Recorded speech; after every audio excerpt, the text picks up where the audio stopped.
Hello friends, कैसा सब लोग। तो फ्रेंड्स, आज की वीडियो के अंदर हम बात करेंगे अपने टॉपिक नंबर 7 की, जिसके अंदर हम बात करेंगे आपके बड़े ही महत्वपूर्ण टॉपिक। वो है आपका इंटेलिजेंस यानी कि बुद्धि के बारे में। देखिए, ये एक ऐसा टॉपिक है जहाँ से आपके एग्जाम के अंदर एक नंबर जरूर देखने को मिल जाता है। अगर मैं खासकर बात करूँ आपके एक ऐसे बड़े महत्वपूर्ण मनोवैज्ञानिक जो है आपके हार्वर्ड गार्डनर से संबंधित। हार्वर्ड गार्डनर का एक क्वेश्चन, चाहे कोई भी शिफ्ट हो, शायद ही कोई शिफ्ट होती है जहां से आपको ना देखने को मिले, वरना जरूर देखने को मिलता है। अगर हार्वर्ड गार्डनर से संबंधित नहीं आया तो इंटेलिजेंस या बुद्धि के बारे में आपको पूछ लिया जाता है, या फिर जो पिछली बार आपके ऑनलाइन एग्जाम हुए वहां पर क्वेश्चन बहुत सारे ये पूछे गए अलग अलग मल्टीपल शिफ्ट के अंदर कि जो आपका आईक्यू है उसकी क्रिटिसिज्म क्यों हुआ, उसकी आलोचना क्यों हुई। वहां पर काफी क्वेश्चन मल्टीपल शिफ्ट के अंदर देखने को मिले। तो आज की वीडियो के अंदर मैं आपको जो जो इंटेलिजेंस के ऊपर यानी बुद्धि के ऊपर क्वेश्चन पूछे गए थे, आपके नए वाले क्वेश्चन है ये जो पिछली बार आपके ऑनलाइन एग्जाम में, अभी वाले ऑनलाइन एग्जाम में हुए, वो सब आज की वीडियो के अंदर मैं आपको इंपोर्टेंट क्वेश्चन कराऊंगा। और जो जो आपके बुद्धि के बारे में चीजें है, बुद्धि की विशेषता है, जो आईक्यू के बारे में आपको चीजें है, और जो आपके हार्वर्ड गार्डनर ने अलग अलग प्रकार की बुद्धियां बताई हुई है, वो सब क्वेश्चन आज की वीडियो के अंदर मैं आपको बताने वाला हूं। और देखिए, हार्वर्ड गार्डनर ने जो अलग अलग प्रकार की बुद्धि बताई है, तो क्वेश्चन को रिपीट नहीं करूंगा, मतलब जो बुद्धियों के बारे में बार बार क्वेश्चन रिपीट हुए तो वरना क्वेश्चन रिपीट हो जाएंगे। सिर्फ मेन मेन आपको बताने वाला हूं। अगर आपने वही कर लिए तो समझ लो आपका ये चैप्टर कंप्लीट हो जाएगा। ठीक है, तो चलिए स्टार्ट कर लेते हैं आज आपके बुद्धि के बारे में, और देख लीजिए आप लोगों के अंदर कितनी बुद्धि है इस चैप्टर को करने के लिए। और ये आज आपका चैप्टर कंप्लीट हो जाएगा, यानी ये टॉपिक आज आपका कंप्लीट हो जाएगा, बुद्धि वाला टॉपिक। ठीक है जी, गुड इवनिंग। मैं ठीक हूँ, आई होप आप लोग सब ठीक होंगे। तो चलिए इसकी शुरुआत कर लेते हैं। ये आपका सीटेट का कोर्स है, जिन लोगों को अपना इसके अंदर कंटेंट भी लेना है और बाकी के सब्जेक्ट पढ़ने हैं डिटेल में, आप लोग इसको देख सकते हो। ठीक है, इसके अंदर आपकी प्रॉपर क्लास चल रही है ताकि आप लोग डिटेल में प्रैक्टिस कर सको। साथ में चैनल को सब्सक्राइब कर लेना, जिनको यूट्यूब से पढ़ना है और एग्जाम तक पढ़ते रहना है तो चैनल को सब्सक्राइब कर लेना, क्योंकि बाकी क्लास आपको सब इसी के ऊपर मिलती रहेगी। ठीक है, अब देखिए कैसे कैसे क्वेश्चन आपके पिछली बार ऑनलाइन एग्जाम के अंदर पूछे गए थे, उनके ऊपर एक एक करके नजर डाल लेते हैं। और कौन कौन से नए क्वेश्चन थे, बेसिकली नए क्वेश्चन नहीं थे, बुद्धि के अंदर मोस्टली वही क्वेश्चन थे जो पिछली बार भी ऑनलाइन एग्जाम में पूछे गए थे। तो ऐसे कुछ खास नए क्वेश्चन देखने को तो नहीं मिले थे। ठीक है, बट आप लोग देख लीजिए क्योंकि यही क्वेश्चन आपके एग्जाम में भी आपको देखने को मिल जाएंगे। तो चलिए भाई शुरुआत कर लेते हैं। सभी को गुड इवनिंग है। हाँ भाई, लाइक कर दिया करो, क्योंकि मैं कभी वीडियो के अंदर कहता नहीं हूं कि मेरी वीडियो को लाइक करा करो, शेयर करा करो, तो आप लोग खुद ये वाला काम कर दिया करो। ठीक, चलिए भाई आ जाते हैं पहले नंबर क्वेश्चन के ऊपर। और पहला क्वेश्चन आपके सामने स्क्रीन पर आ गया। थोड़ा सा मैं क्वेश्चन को सीक्वेंस में लगाता हूं, मतलब ये नहीं है कि सीधा पहला क्वेश्चन आपको हार्वर्ड गार्डनर का देखने को मिल जाएगा। थोड़ा सा क्वेश्चन में इनको सीक्वेंस में लगा देता हूं कि भाई बुद्धि क्या होती है, फिर कैसे उसके टाइप्स होते हैं, कैसे आईक्यू आया, फिर हार्वर्ड गार्डनर की बुद्धि आई। तो थोड़ा सा मैं इनको सीक्वेंस में लेकर चलता हूं। तो आप लोग देखते होंगे स्टार्टिंग में थोड़े क्वेश्चन आसान होते हैं, धीरे धीरे करके उनका लेवल बढ़ता जाता है। ठीक है, चलिए पहला क्वेश्चन आपके सामने यही पूछ लिया कि आपके समकालीन सिद्धांत बुद्धि को किस प्रकार अवधारित करते हैं। यानी बुद्धि एक तरीके से पूछ लिया कि बुद्धि ही क्या होती है, बुद्धि की विशेषताएं पूछ लिया आपसे, तो आपको बुद्धि के बारे में पता होना चाहिए। तो चलो बुद्धो एक एक करके बुद्धि के बारे में बताओ। पहला यहां पर दिया हुआ है बुद्धि के बारे में कि एक दिशीय सामान्य क्षमता होती है। ठीक है, यानी बुद्धि को सिर्फ एक डायमेंशनल के रूप में माना हुआ है समकालीन सिद्धांत के अनुसार। अब आप मुझे एक बात, सिंपल सी एक बात बताइए, ये क्वेश्चन काफी बार सीटेट के एग्जाम में पूछा गया है और मल्टीपल टीचिंग एग्जाम के अंदर भी पूछा हुआ है। क्या बुद्धि सिर्फ आपकी एक डायमेंशनल के अकॉर्डिंग चलती है या सिर्फ एक आयामी होती है? जी नहीं। अगर मैं बात करूं आपके बुद्धि की, ठीक है, अगर बात करी जाए बुद्धि की, तो बुद्धि सिर्फ आपकी एक आयामी नहीं होती। ठीक है, बुद्धि आपकी एक आयामी नहीं होती। ठीक है, वो कैसी होती है? आपकी बुद्धि होती है आपकी बहुआयामी होती है, यानी कि मल्टी डायमेंशनल होती है। वो कैसे होती है, जरा इस बात को समझिए। अब आप लोग यहां पर सीडीपी पढ़ने आए हो। अब सीडीपी पढ़ने के लिए आप लोग अपनी बुद्धि का इस्तेमाल कर रहे हो, लेकिन मान लीजिए आपको कुछ और दूसरी एक्टिविटीज करनी है। ठीक है, मान लीजिए आपको कहीं घूमने जाना है, मान लीजिए आपको कुछ खाना खाना है, या कुछ और अपना और काम XYZ करना है। तो क्या आप पढ़ने वाला दिमाग वहां पर यूज करोगे? आपको छोटे बच्चों को खिलाना है, छोटे बच्चे से प्यार करना है, बड़े बच्चे से प्यार करना है, तो तब भी पढ़ने वाली बुद्धि का यूज करोगे। तो आपको दूसरी तरीके से आपको पेश आना पड़ेगा ना, दूसरी तरीके से व्यवहार करना पड़ेगा। तो इसलिए आपको अलग प्रकार से अपनी बुद्धि का वहां पर यूज करना पड़ेगा। बट यहां पर इन्होंने बुद्धि को सिर्फ एक आयाम माना है, ठीक है, समकालीन सिद्धांत के अकॉर्डिंग। तो बुद्धि इस प्रकार से कह सकते हैं, बुद्धि सिर्फ एक आयाम ही नहीं होती है, बुद्धि के आपके कई सारे आयाम होते हैं। आप लोग भी अलग अलग प्रकार से अपनी बुद्धि का यूज करते हैं। कुछ बच्चे सीडीपी की वीडियो देख रहे हैं, सीडीपी का क्वेश्चन पढ़ रहे हैं कि सर ने पहला क्वेश्चन बता दिया और उनकी बुद्धि यहां पर लगी हुई है। कुछ बच्चे लाइव में कमेंट कर रहे हैं और उनकी बुद्धि लगी हुई है कि आज नेहा जी से बात करके रहूंगा, या आज मैं कालिया सिंह से बात करके जरूर रहूंगी, क्योंकि कल चैट खत्म हो गई थी, तब तक मैं आया था या आई थी। तो उनकी बुद्धि दूसरी जगह यूज हो रही है। तो बुद्धि एक जगह थोड़ी लग रही है, एक की बुद्धि बच्चों की यहां पर लग रही है, दूसरे की बुद्धि कालिया सिंह में या नेहा सिंह में बात करने में लगी हुई है, ठीक है। तो इस प्रकार से जो है बुद्धि आपकी क्या हो गई, बुद्धि के खाली एक आयाम नहीं रहे, बुद्धि के आपके बहुआयाम देखने को मिले। यानी बुद्धि जो होती है आपकी कैसी होती है, बहुदिशीय होती है, यानी कि आपकी मल्टी डायमेंशनल एबिलिटी की होती है जो बुद्धि होती है। ये आपका ऑप्शन कई बार एग्जाम के अंदर देखने को मिला है, ठीक है। तो दूसरा ऑप्शन क्या हो गया, पहला ऑप्शन गलत हो गया, दूसरा ऑप्शन यहां पर सही हो गया। ये बात आप लोग समझ गए। अगला पॉइंट यहां पर दिया हुआ है कि आनुवंशिकता से ना प्रभावित होने वाली क्षमता होती है, गलत। बुद्धि जो होती है, बुद्धि आपकी आनुवंशिकता और हेरिडिटी दोनों से प्रभावित होने वाला कारक है, ठीक है, दोनों से ही प्रभावित होती है। किससे, आनुवंशिकता यानी हेरिडिटी, और आपका वातावरण यानी कि आपका एनवायरमेंट, दोनों से ही प्रभावित होने वाला फैक्टर है जो आपकी बुद्धि होती है। देखिए, आपने एक बात सुनी हुई है, अरे यार इसकी बुद्धि तो इसके बाप के ऊपर गई है, जैसा वो बेवकूफ है ऐसा ही ये भी निकला, ठीक है। इस तरीके के कमेंट आप लोगों ने सुने हुए ना, अरे इसकी बुद्धि तो इसकी मां पर गई है ऐसे सुने हुए आपने बहुत सारे कमेंट। ऐसा लोग क्यों कहते हैं, ऐसा लोग कहते हैं कि बुद्धि को वो कनेक्ट करते हैं हमारे जीन्स के थ्रू, जो हमारे हेरिडिटी के थ्रू हमको मिलते हैं, ठीक है। तो बुद्धि को इसलिए आप लोग कह सकते हो कि एक आपकी स्थिर अवस्था माना गया है, ठीक है, एक स्थिर अवस्था के रूप में बुद्धि को माना गया है, जो हमारे जीन्स के थ्रू एक पीढ़ी से पीढ़ी दर पीढ़ी हमको मिले हुए हैं, ठीक है। लेकिन बुद्धि के अंदर आपका चेंज भी पॉसिबल है, यानी बुद्धि के अंदर आपका चेंज भी किया जा सकता है, परिवर्तन भी किया जा सकता है। मान लीजिए भाई किसी का आदमी की बुद्धि वो जड़ बुद्धि की है, ठीक है, या कह सकते हो कि उसके अंदर ज्यादा बुद्धि नहीं है, बट अगर हम उसको अच्छा एनवायरमेंट दे दे, ठीक है, अच्छी उसको प्रैक्टिस करा दे, अच्छी उसको सद्बुद्धि दे दे एक तरीके से, ठीक है, तो क्या उसकी बुद्धि को चेंज नहीं किया जा सकता, उसके बाप की बुद्धि को भी चेंज किया जा सकता है, ठीक है तो यहां पर फैक्टर आ जाता है आपके एनवायरमेंट का, यानी वातावरण का फैक्टर आ जाता है। तो आप लोग कह सकते हो कि बुद्धि भी जो होती है एक निरंतर चलने वाला एक प्रक्रिया होती है, जो आपकी मरण तक चलती रहती है। कैसी, बुद्धि भी आपका निरंतर चलती रहती है, यानी कंटिन्यूस आपका चलने वाला एक प्रोसेस होती है, ये भी आप लोग इसको कह सकते हो, ठीक है, यानी हमेशा बुद्धि चलती रहती है। ये बात आप लोग समझ गए, ठीक। तो यहां पर आप लोग क्या समझे कि आनुवंशिकता से ना प्रभावित होने वाली क्षमता, ये गलत है, आनुवंशिकता से प्रभावित होती है, ठीक है। किससे प्रभावित होती है, आनुवंशिकता से प्रभावित होती है। अगर किसी के पेरेंट्स या किसी के जो ग्रैंडफादर है, ग्रैंड मदर है, अगर उनके अंदर कुछ ना कुछ कमी होगी बुद्धि के अंदर, तो उसका प्रभाव उनके बच्चों में भी जरूर पड़ेगा, ठीक है, बट उसको ठीक किया जा सकता है एनवायरमेंट के थ्रू, ठीक है। ये बात आप समझ गए। वातावरणीय कारकों से ना प्रभावित होने वाली क्षमता है, गलत, वातावरणीय कारकों से प्रभावित होती है, ठीक है। मतलब ये मान लीजिए अगर किसी के पिताजी इंटेलिजेंट है, आईएएस है, उनके बच्चे भी बहुत इंटेलिजेंट है, लेकिन आसपास में ऐसे दोस्त यार निकल गए जो बिल्कुल नल्ले हैं, ठीक है, जिन्हें जिन्हें कुछ नहीं करना, वो कहते हैं अरे भाई तेरा बाप तो आईएएस है, तुझे कहीं बहुत बढ़िया सेट कर देगा, तू क्यों चक्कर में पड़ रहा है, आ कहीं घूमने चलते हैं, चला, ठीक है, आज सुट्टे मारते हैं बढ़िया दबा के। वो कहता चल ठीक है भाई ये वाला काम करते। तो उनकी तो बुद्धि भ्रष्ट कर दी उन्होंने। तो जो पर्यावरणीय कारक है, वातावरणीय कारक है, तो उनसे प्रभावित होगी बुद्धि या नहीं होगी, तो बर्बाद कर देंगे बेचारों को, ठीक है। तो ये आपका ये भी ऑप्शन गलत है, वातावरणीय कारकों से बुद्धि प्रभावित होती है। ये दो फैक्टर बड़े इंपॉर्टेंट होते हैं जो आपके बुद्धि के अंदर फैक्टर आपके आ जाते हैं, ठीक।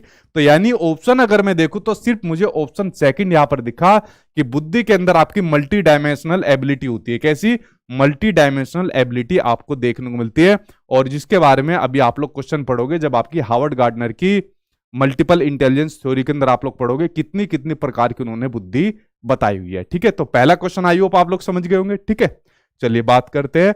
और भाई कोई कालीचरण हो ऑप्शन के अंदर तो नाराज मत होना, कभी मुझे गाली दे तो वो थोड़ा सा नाराज मत होना, ठीक। अगला क्वेश्चन देख लेते, सामने आपकी स्क्रीन पर आ गया। नेक्स्ट क्वेश्चन ये रहा, इनके ऊपर एक बार नजर डाल लेते हैं।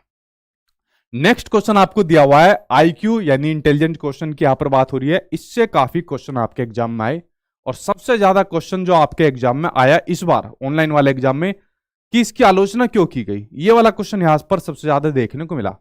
चलो आलोचना से पहले तो देखते हैं ये भला है क्या, उसके बाद आलोचना के ऊपर आएंगे, ठीक है। आईक्यू परीक्षणों की आलोचना प्राय क्यों की जाती है उसके बारे में बताइए। चलो भाई तुम्हारे बारे में बाद में पढ़ेंगे, पहले थोड़ी सी इसके बारे में जान लेते हैं, ठीक है। इसकी पृष्ठभूमि के बारे में जान लेते हैं, आईक्यू के बारे में। देखिए आईक्यू के बारे में जानने से पहले सबसे पहले थोड़ा सा आपको इसके इतिहास के तरफ लेकर चलता हूं, थोड़ी सी चीज आपको क्लियर हो जाएगी, क्योंकि यहां से भी कुछ बेसिक जानकारी आपके एग्जाम में पूछी गई थी। अब पता नहीं वो कौन सी शिफ्ट थी, और क्योंकि मेरे पास तो मोस्टली पेपर थे, बट मुझे को शिफ्ट का ध्यान नहीं है। देखिए सबसे पहले जो इसकी शुरुआत हुई थी बुद्धि से संबंधित, टेस्ट से संबंधित, कि बुद्धि का जो टेस्ट किया जाता है, क्योंकि आप लोगों की बुद्धि का टेस्ट तो हम लोग कर लेते हैं, मॉक टेस्ट आपको दे देते हैं। जो मॉक टेस्ट के अंदर बच्चा सही नंबर ले आता है तो हमको पता लग जाता है कि कौन बुद्धिमान है और कौन बुद्धू है, ठीक है। हालांकि बच्चों को टेस्ट नहीं करना चाहिए आईक्यू के आधार पर कि इसके नंबर ज्यादा है तो ये अपना काबिल है, इसके नंबर कम है तो काबिल नहीं है, ठीक है। ये क्वेश्चन भी आपके सीटेट के एग्जाम में आता है कि बच्चों को आईक्यू के आधार पर आप लोग क्या उनको लेबलिंग करोगे, उनको पृथक्करण करोगे? जी नहीं कर सकते। ये भी क्वेश्चन आपके सीटेट के एग्जाम में पूछा गया है। अब देखिए अगर मैं बात करूं आईक्यू की शुरुआत की, तो सबसे पहले इसकी शुरुआत हुई थी 1905 के अंदर। तो 1905 के अंदर एल्फ्रेड बिने से शुरुआत की गई, ठीक है। एल्फ्रेड बिने से शुरुआत की गई और उनके साथ में एक और शख्स थे आपके थियोडर साइमन, ठीक है। थियोडर साइमन एक और शख्स इनके साथ थे। तो इन्होंने दिया आपका इंटेलिजेंस टेस्ट, यही लिख देता हूं यहां पर जगह है। इन्होंने एक टेस्ट बनाया जिसका नाम था इंटेलिजेंस टेस्ट, ठीक है। बेसिकली थोड़ी सी आपको जानकारी दे देता हूं कि एक फ्रांस की गवर्नमेंट थी, तो फ्रांस की गवर्नमेंट ने बुलाया आपके एल्फ्रेड बिने साहब को कि भाई हमारे क्लासरूम के अंदर ये चेक करिए कि जो बच्चे हैं वो जो पढ़ रहे हैं वो कितना वो सीख रहे हैं, ठीक है। जो हम उनको पढ़ा रहे हैं तो बच्चा कितना एक्वायर कर रहे हैं नॉलेज को, कितना सीख रहे हैं। तो जरा इस चीज का ज्ञात करने के लिए, इस चीज को पता करने के लिए ऐसा कोई टेस्ट बनाइए, ठीक है। तो बिनेकर साहब ने कहा कि चलो ठीक है टेस्ट करते हैं, बनाते हैं। तो उन्होंने साथ में अपना थियोडर साइमन साहब को लिया और साथ में बना दिया इंटेलिजेंस टेस्ट, यहां पर एक बना दिया, ठीक है। उसके बाद 1905 के बाद में इन्होंने इस चीज को मॉडिफाई करा और यहां पर एक कंसेप्ट निकाला, मेंटल एज का एक कंसेप्ट निकाला, ठीक है। मेंटल एज का कंसेप्ट निकाला जिसको आप लोग हिंदी में कह सकते हो मानसिक आयु, ठीक है। जिसको हिंदी में क्या कह सकते हो? जिसको हिंदी में कह सकते हो मानसिक आयु के नाम से, जिसको हिंदी में जाना जाता है मानसिक आयु के नाम से। मानसिक आयु बेसिकली मेंटल एज वो एज होती है आपकी जो आपकी इंटेलेक्चुअल डेवलपमेंट के आधार पर निकाली जाती है। वो कैसे? देखिए जैसे मान लीजिए मेरी एज है, मान लो मेरी एज 10 साल है, मान लो, ठीक है। यकीन नहीं करोगे, कहोगे 10 साल का ही लग रहा है अभी तो मान लो मेरी एज 10 साल है, आप लोगों की भी सभी की एज 10 साल है, ठीक है। मान लो आपकी भी 10 साल है, मेरा भाई जैसा मान लो है, तो मान लो उसकी भी एज 10 साल है, तो सभी की मान लो एज 10 साल है, ठीक है। अब मान लो कि एक टेस्ट हुआ, ठीक है। मान लो एक टेस्ट हुआ 100 नंबर का, 100 में से मेरे 100 में से 100 नंबर आ गए, ठीक है। और यहां पर भाई के भी 100 में से मान लो इसके 99 नंबर आ गए, और आपके 100 में से आए 2 नंबर, सभी के 100 में से 2 नंबर आ गए, ठीक है। तो एज तो सभी की क्या है? 10-10 साल है, लेकिन इंटेलेक्चुअल डेवलपमेंट, बौद्धिक विकास किसका ज्यादा हुआ? मेरा ज्यादा हुआ, ठीक है।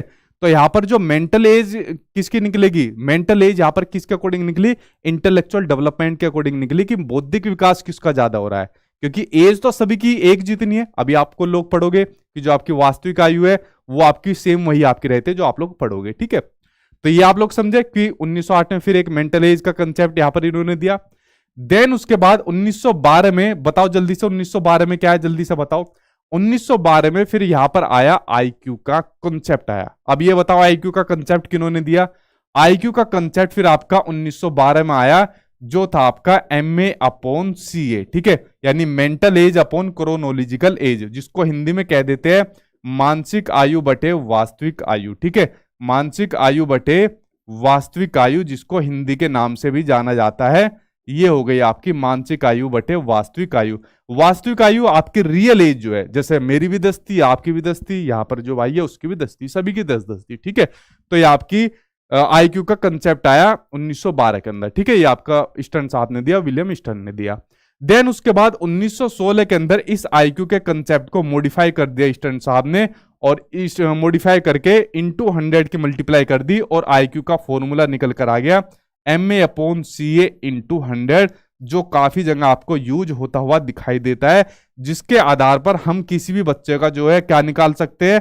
आईक्यू निकाल सकते हैं। क्या निकाल सकते हैं? हम किसी भी बच्चे का आईक्यू निकाल सकते हैं कि बच्चे के अंदर कितनी क्षमता है, कितनी उसके अंदर इंटेलिजेंस है, ये हम उसके आधार पर निकाल सकते हैं। अगर मान लीजिए, ठीक है, अब ध्यान से सुनना मेरी बात को, अगर मान लीजिए अब हमने यहां पर आईक्यू निकाल लिया, ठीक, अब यहां से चीज आपकी शुरू होती है, ठीक। अब यहां पर मान लीजिए हमने आईक्यू निकाल लिया, बेसिकली एक आईक्यू आईक्यू की पूरी टेबल होती है। अब वो पूरी टेबल तो आपको याद करने की जरूरत नहीं है। अब मान लीजिए यहां से मैंने एक टेबल निकाली, उस टेबल के अकॉर्डिंग 140 प्लस निकले, ठीक है, एक आईक्यू की टेबल निकली और एक 140 प्लस के कुछ बच्चे निकले। 140 प्लस वाले बच्चों को यहां पर कहा गया प्रतिभाशाली बच्चे। क्या कहा गया इनको? इनको कहा गया प्रतिभाशाली बच्चे, ठीक है। जैसे मेरे नंबर कितने थे? मेरे नंबर 100 में से 100 थे, तो मैं क्या हो गया? मैं हो गया यहाँ पर प्रतिभाशाली बच्चा हो गया, ठीक है। तो ये हो गया आपके प्रतिभाशाली बच्चे, ठीक है। अब ये कहना हमेशा अपनी अपनी तारीफ करते रहते हो, भाई मेरे हाथ में पावर कहीं भी लेकर चल सकता हूँ, ठीक है, आपके हाथ में नहीं है। ठीक है, तो प्रतिभाशाली बच्चे हो गए जिनका आईक्यू लेवल 140 प्लस है। दूसरा एक आईक्यू का लेवल और आता है आपके एग्जाम में, वो है आपका जिन बच्चों का आईक्यू लेवल 90 से 110 के बीच में होता है, वो होता है आपके एवरेज इंटेलिजेंस वाले बच्चे, ठीक है। एवरेज वाले लिख लो, इससे काम हो जाएगा। जिन बच्चों का आईक्यू लेवल आपका 90 से 110 के बीच में होता है, उनका आईक्यू लेवल होता है आपका एवरेज वालों का होता है, ठीक है।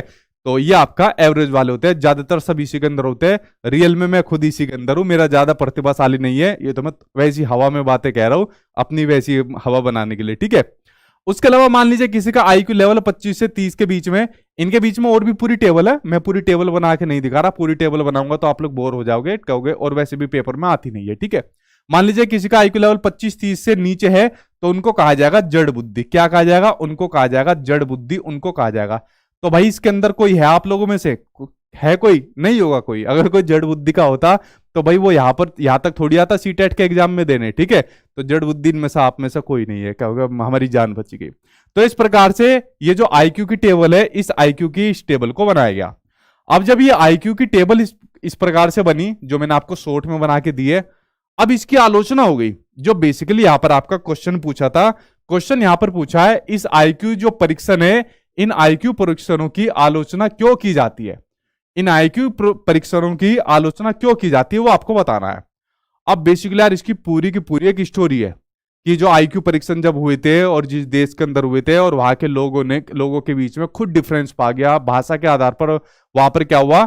डिफरेंस पा गया, संस्कृति के आधार पर वहां के लोगों के अंदर डिफरेंस पा गया, और किस प्रकार से पूरी प्रक्रिया चली, वो सीटेट के एग्जाम में इतना डिटेल में नहीं आना। थोड़ा सा एक डिटेल में समझिए, जो सीटेट के एग्जाम में आपका क्वेश्चन आना है, जो चीज बता रहा हूं बस उसको जान लीजिए, आपका खेला खत्म। जब ये आईक्यू की टेबल इस प्रकार से आई, जो सामने आपको अपनी स्क्रीन पर ये दिख रही है, अब देखिए आईक्यू की टेबल आ गई। तो मान लीजिए मैंने आपसे क्वेश्चन पूछा कि भाई बुद्धि क्या होती है, तो आप लोगों ने, जितने बच्चे आप लोग वीडियो देख रहे हो, ध्यान से सुनना मेरी बात को, जितने लोग आप लोग वीडियो देख रहे हैं, कोई कहेगा कि सर बुद्धि हमारे दिमाग के अंदर होती है, सर बुद्धि आनुवंशिकता और वातावरण से प्रभावित होती है, सर बुद्धि बुद्धों के अंदर होती है, मतलब दुनिया भर के आप लोग आंसर दोगे। तो मैं क्या काम करूंगा? आप लोगों ने जो जो बोलोगे, उस बोलने के आधार पर मैं आप लोगों को असेस करूंगा, आप लोगों को जजमेंट करूंगा। तो यहां पर आप लोगों की भाषा के आधार पर मैं आप लोगों का क्या करूंगा? आपका आईक्यू लेवल को चेक करूंगा कि बच्चे किस प्रकार के आंसर दे रहे, किस क्वालिटी के आंसर दे रहे हैं। तो यहां पर सीधा सा क्या देखने को मिल गया? भाषा के आधार पर मैं आप लोगों का आईक्यू लेवल चेक कर रहा हूं।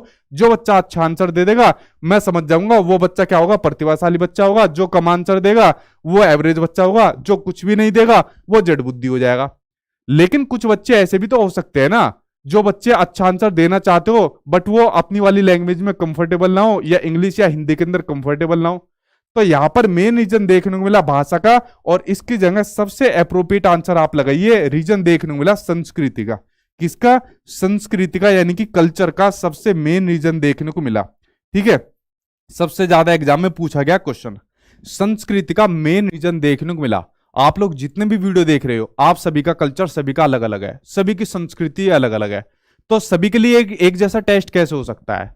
सभी के लिए टेस्ट भी तो अलग अलग होना चाहिए ना, आप लोगों के कल्चर के अकॉर्डिंग होना चाहिए ना। तो सभी, जब टेस्ट एक प्रकार से होगा और कल्चर आप लोगों का अलग अलग होगा, तो आईक्यू लेवल भी तो अलग अलग प्रकार से आना चाहिए ना। तो इसलिए इस आईक्यू लेवल को जो है ना वैलिड नहीं माना गया, क्योंकि यहां पर कल्चर जो है ना उसके अंदर डिफरेंस देखने को मिल गया। एनवायरमेंट का फर्क इसके ऊपर पड़ता है, किसका? वातावरण का फर्क इसके ऊपर पड़ता है। ठीक है, तो इसकी वजह से इस आईक्यू लेवल की आलोचना की गई। ये बात आप लोग समझ लीजिए। और उसके अकॉर्डिंग अब इसका आंसर आप लोग लगा लीजिए। ठीक है, तो आप लोग समझ गए क्यों इस आईक्यू लेवल की आलोचना क्यों की जाती है, क्योंकि यहाँ पर संस्कृति का प्रभाव देखने को मिलता है, जो कि अलग अलग व्यक्तियों में, जैसा आप लोग वीडियो देख रहे हो, अलग अलग बच्चों के अंदर देखने को मिलता है। ठीक है, कौशलों की विस्तृत श्रृंखला को मापने की उनकी क्षमता जी नहीं, इसलिए आलोचना नहीं की गई। प्रत्यक्ष रूप से पाश्चात्य संस्कृति के प्रभाव से गलत ग्रसित जी नहीं।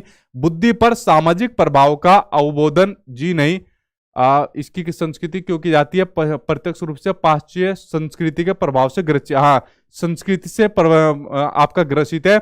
बुद्धि पर सामाजिक प्रभाव का अवबोधन होता है या संज्ञान पर भावनाओं के प्रभाव का अतिशय प्राकलन होता है। अच्छा एक बात बताओ, क्या भावनाओं का भी प्राकलन होता है, कुछ इमोशंस का भी असर पड़ता है, मतलब जो आपके आईक्यू होते हैं इसके बारे में बताइए। जो आईक्यू लेवल होता है ये मापा जाता है, क्या इसके ऊपर इमोशंस का भी प्रभाव पड़ता है या सिर्फ कल्चर का, एनवायरमेंट का, या जो इसके आईक्यू के जो स्कोर आए 140 आया 110 आया, या जो ये चीज निकल कर आएगी सिर्फ इसी का असर होता है।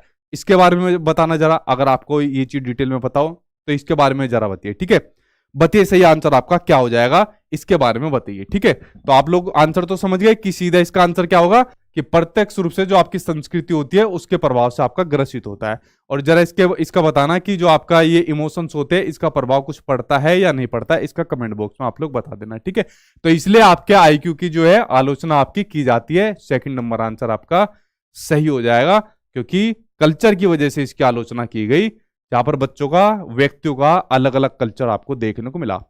क्वेश्चन बड़ा डिटेल में मैंने समझाया, यहां से ये मानकर चलिए, एक तो आलोचना वाला, एक ये जो मनोवैज्ञानिक मैंने आपको थोड़ा डिटेल में बताया वो वाला, और आईक्यू का फॉर्मूला, ये चीज आपको देखने को यहां से मिल सकते हैं आपके एग्जाम में, और कई शिफ्ट में देखने को मिली थी पिछली बार जो आपका एग्जाम हुआ था। ठीक है, चलिए बढ़ते हुए आपके नेक्स्ट क्वेश्चन की ओर, बताइए सही आंसर आपका क्या हो जाएगा नेक्स्ट क्वेश्चन आपका।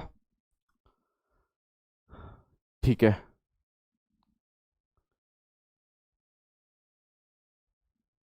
ठीक है कंफ्यूज हो गए, कुछ कह रहे पढ़ता है, कुछ कह रहे नहीं पढ़ता है। ठीक है, बताओ जल्दी से। हार्वर्ड गार्डनर ने, अगला क्वेश्चन आपके देखिए, हार्वर्ड गार्डनर आ गए, इसके ऊपर नजर डालते हैं। हार्वर्ड गार्डनर ने अपने बहुबुद्धि सिद्धांत में निम्न में से किस बुद्धि प्रकार को शामिल नहीं किया, वो आपको बताना है। अब पहला क्वेश्चन तो यही आ जाता है, देखिए हार्वर्ड गार्डनर थे, हार्वर्ड गार्डनर ने बेसिकली जो बुद्धि को एक प्रकार माना कि बुद्धि सिर्फ एक टाइप की होती है, उसको नकार दिया। इन्होंने कहा नहीं, बुद्धि एक प्रकार की नहीं होती, बुद्धि कई प्रकार की होती है। हार्वर्ड गार्डनर ने क्या बताया, हार्वर्ड गार्डनर ने कहा कि जो बुद्धि होती है, यानी जो इंटेलिजेंस होती है, वो होती है कई प्रकार की होती है। क्या होती है, बुद्धि होती है कई प्रकार की होती है। अब क्या होगा सर, हमारे अंदर भी है, हाँ जी सभी के अंदर है। ठीक है, मेरे अंदर भी है, आपके अंदर भी है, सभी के अंदर बुद्धि कई प्रकार की होती है। उसी के लिए उन्होंने अपना एक सिद्धांत दिया, उस सिद्धांत का नाम था आपका बहुबुद्धि सिद्धांत, जिसको कहा जाता है मल्टीपल इंटेलिजेंस थ्योरी। ठीक है, जिस सिद्धांत को कहा जाता है आपका मल्टीपल इंटेलिजेंस थ्योरी, जिसको कहा जाता है। ठीक है, तो इन्होंने इस सिद्धांत के अंदर कहा था कि जो हम लोग अलग अलग चीजें करते हैं ना, उसके लिए अलग अलग प्रकार की बुद्धि चलती है, जहां से सबसे ज्यादा क्वेश्चन आपके सीटेट के एग्जाम में देखने को मिलता है। ठीक है, तो ये आपका बहुबुद्धि सिद्धांत है। इन्होंने बेसिकली कहा कि बुद्धि के कई सारे आयाम है, जो शुरुआत के अंदर मैंने बताया कि बुद्धि खाली कोई एक चढ़ नहीं है। क्या नहीं है, बुद्धि खाली कोई एक चढ़ नहीं है, बुद्धि के कई अलग अलग चर है। ठीक है, बुद्धि के अलग अलग आयाम है, ये लिख सकते हो कि बुद्धि के, अरे यार ये तो पूरा ही चला गया, कि बुद्धि कोई एक चढ़ नहीं है, बुद्धि के अलग अलग आयाम है। ठीक है, बुद्धि के आपके क्या है, अलग अलग आयाम है। बेसिकली हार्वर्ड गार्डनर थे, उन्होंने एक बुक लिखी थी अपनी, उस बुक के अंदर इन बुद्धियों का जिक्र किया था। उस बुक का नाम था फ्रेम्स ऑफ माइंड।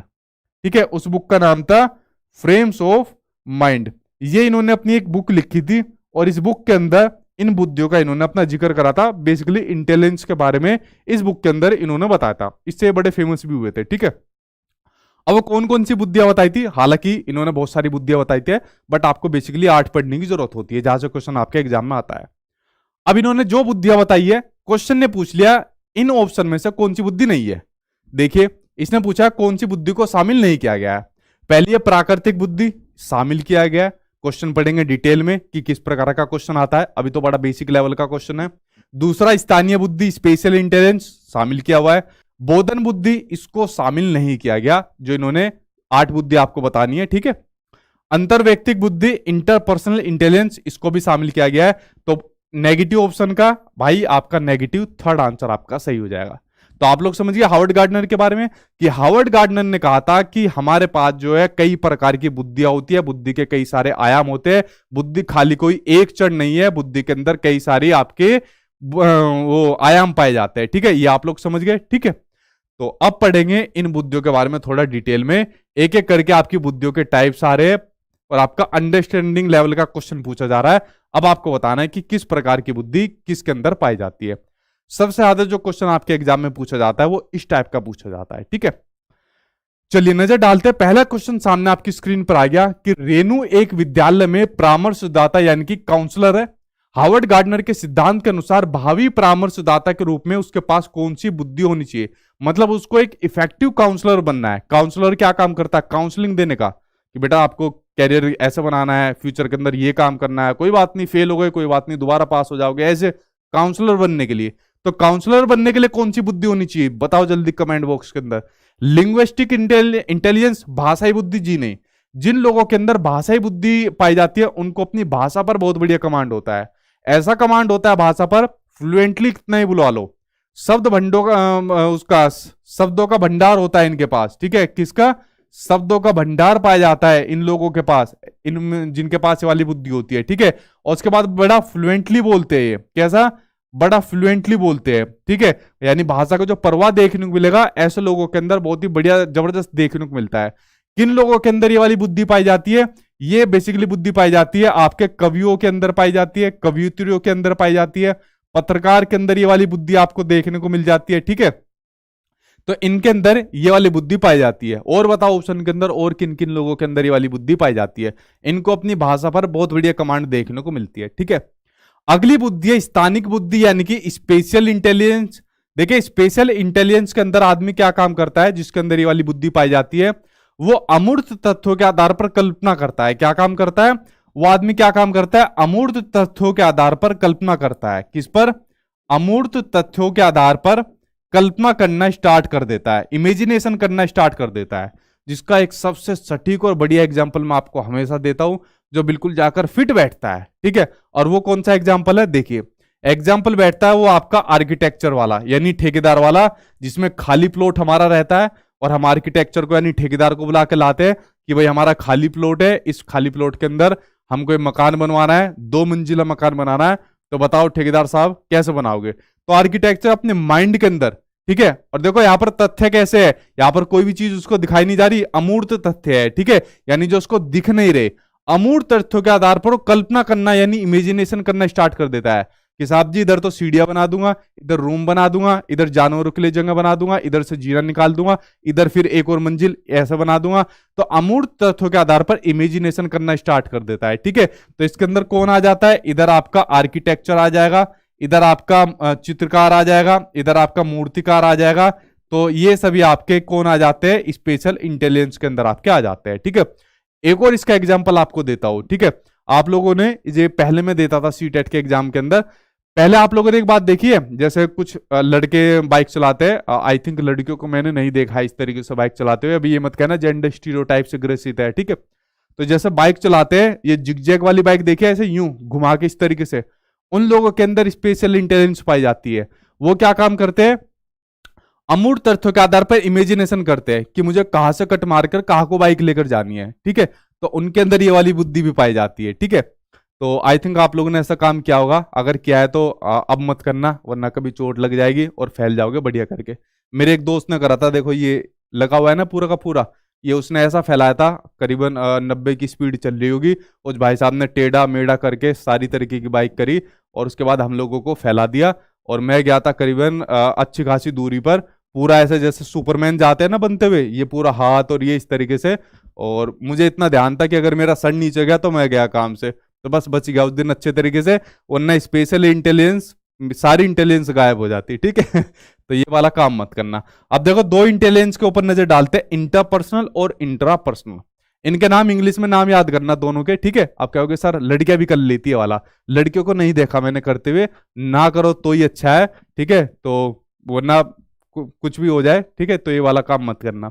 इंटरपर्सनल और इंट्रापर्सनल, इसके ऊपर नजर डालते हैं। देखिए इंटरपर्सनल के अंदर क्या होता है, जब आदमी दूसरों के मनोभाव को पहचान लेता है, किसके, दूसरों के मनोभाव को, दूसरों की मनोदशा को, दूसरों के साथ इंटरेक्ट कर लेता है, तो होता है आपका इंटरपर्सनल इंटेलिजेंस उसके अंदर पाई जाती है। ठीक है, जैसे कि आप लोगों ने देखा हुआ है नेता को, आप लोगों ने देखा हुआ है किसको, नेता को, नेता के अंदर पाई जाती है। ठीक है, नेता आता है कि नेता नहीं आपका बेटा आया हो। ठीक है, उसके अलावा क्या काम करता है, किसी का फटा हुआ कुर्ता पजामा भी रहता है ना, उसके आके भी पैर छूता है। आदमी क्या सोचता है, देख मेरे पैर छू रहा है। ठीक है, एक बार जीतने के बाद क्या काम करता है, उसको पूछता भी नहीं है, अरे निपटा इसको, ठीक है हाँ जी बाबूजी हो जाएगा काम, लेकिन उसको ध्यान भी नहीं देता, क्योंकि नेता को पता है कि पब्लिक को किस जगह पर किस पॉइंट के ऊपर भिड़ाना है। नेता क्या काम करते हैं, जब इलेक्शन का टाइम आता है, अपनी कुछ बात कहनी होती है, आदमी को धर्म के नाम पर लड़वा देता है, जातियों के नाम पर लड़वा देता है, जगह के नाम पर लड़वा देता है, कुछ भी और पॉइंट नहीं मिलता है तो XYZ इतिहास के नाम पर लड़वा देगा। तो भाई नेताओं को तो कुछ ना कुछ पॉइंट चाहिए पब्लिक को लड़वाने के नाम पर। पब्लिक लड़ती भी है भाई पब्लिक लड़ती है। ठीक है, क्यों, क्योंकि नेता के अंदर ये वाली बुद्धि पाई जाती है, इंटरपर्सनल इंटेलिजेंस पाई जाती है, क्योंकि उसे पता है बेवकूफ है, बन जाएगी आराम से।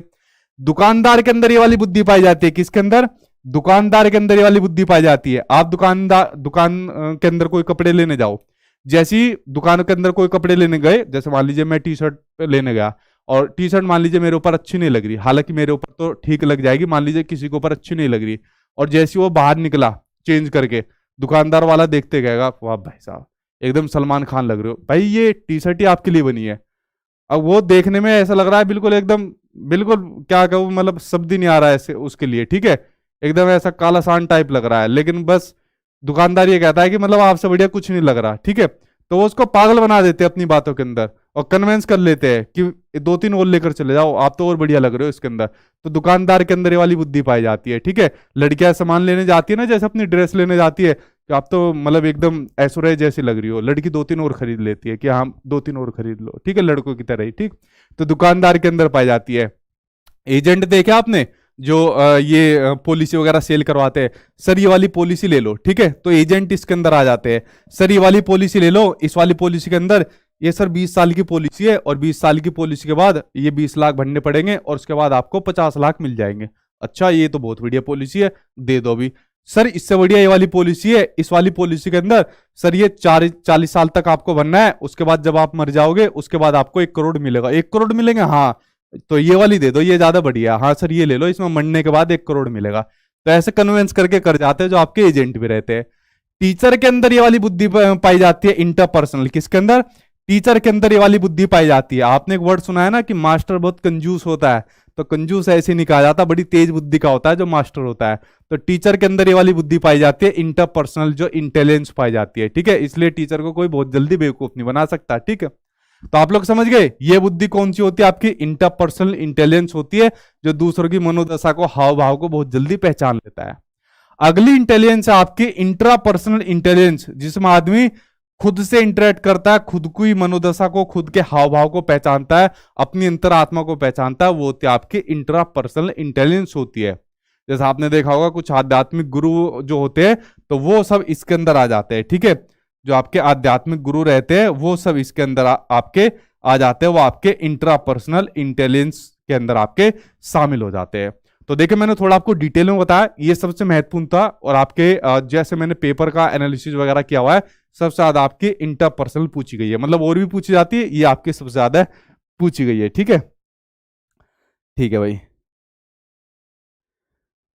चलिए बढ़ते आगे। एक बच्चा कह रहा है सर आगे पढ़ेगी, एक क्वेश्चन में कितना टाइम लगाओगे। भाई देखो इसके अंदर 4 बुद्धि मैंने आपको बताई, यानी 4 क्वेश्चन आपको बता दिए। अगर खाली एक क्वेश्चन का फिर एक क्वेश्चन बता देता तो उसके एक ही क्वेश्चन में आपका निपटारा हो जाता, तो 4 क्वेश्चन एक के साथ आपको बता रहा हूं मैं आपको। ठीक है, मैंने आपसे सिर्फ एक बात कही हुई है, जो मैं आपको CDP के अंदर पढ़ा रहा हूं ना, और अगर खाली आपने ये भी कर लिया, और उसके अलावा आपको एग्जाम में 1-2 नंबर की मैं गारंटी नहीं लेता, अगर आपको एग्जाम में कुछ ना मिले तो मुझे बता देना आप लोग। ठीक है, तो जैसा करा रहा हूं वैसे पढ़ते रहिए, उसके बाद आपका एग्जाम नहीं आएगा ये वाला। ठीक है, तो आप टीचर के अकॉर्डिंग पढ़िए, ना कि अपने अकॉर्डिंग पढ़िए कि आपको क्या पढ़ना है। ठीक है, चलिए बात करते हैं आपके नेक्स्ट क्वेश्चन के ऊपर। अगला क्वेश्चन देखते हैं, सामने आपकी स्क्रीन पर ये आ गया।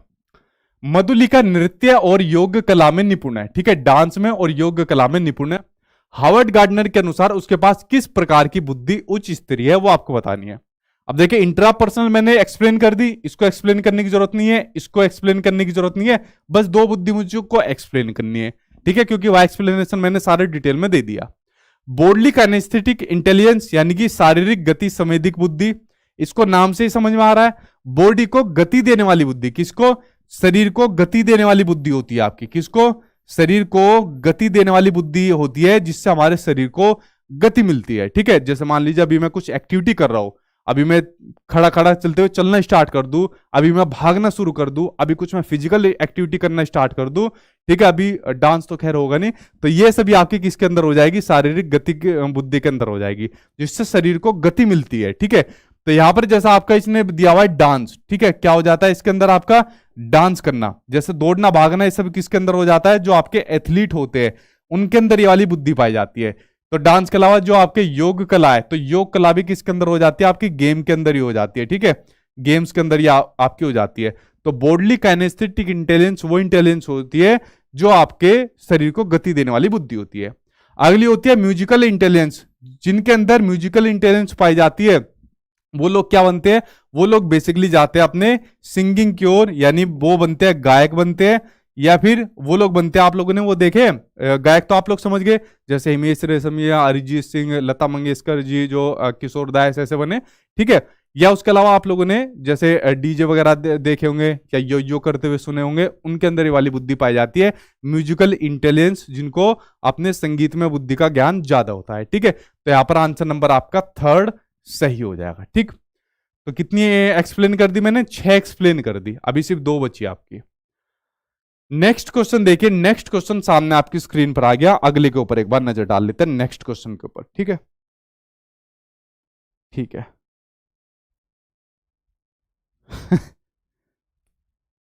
नेक्स्ट के ऊपर नजर डालते हैं कि आईक्यू परीक्षणों के संदर्भ में निम्नलिखित में से कौन सा कथन सही है? वे बहुत व्यापक तरीके से बुद्धि को मापते, व्यापक तरीके से भाई बुद्धि को नहीं नापते। अगर व्यापक तरीके से नापते तो इनके क्रिटिसिज्म नहीं होता आपका।